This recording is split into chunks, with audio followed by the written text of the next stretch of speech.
All right, guys. So one tip. So when you travel and when you visit new places, and maybe you would like to create an interesting and creative photo, it is a good idea to watch for places where there is a lot of harsh light from the sun and some parts with the shadows. So, for example, in this particular case, when we've been walking on the street, I saw that there is a really nice, interesting place with a lot of harsh light and the shadow. And so I asked my wife, Alina, to stand next to the wall where there is a lot of light. And then I will try to do the shot where I will be exposing for Alina's face, and everything on the right side will be quite dark. The photo will in my opinion be quite interesting and creative, and so let's just try to do that.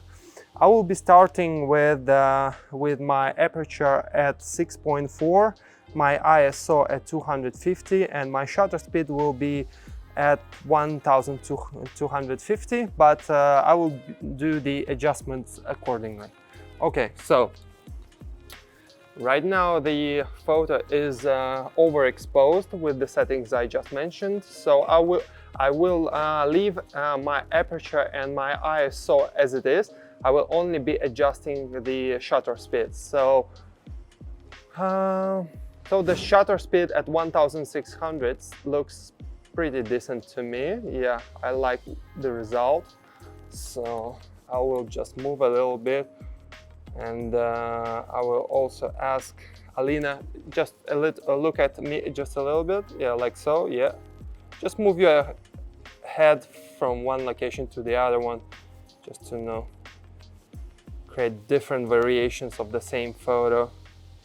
Like in terms of lighting, I really like what I get from this. Yeah, fantastic. All right, that's it.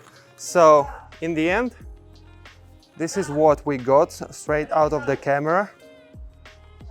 So different photos. So as you can see, the photo is exposed properly on the subject, and the harsh shadows just make the photo look really interesting and unique.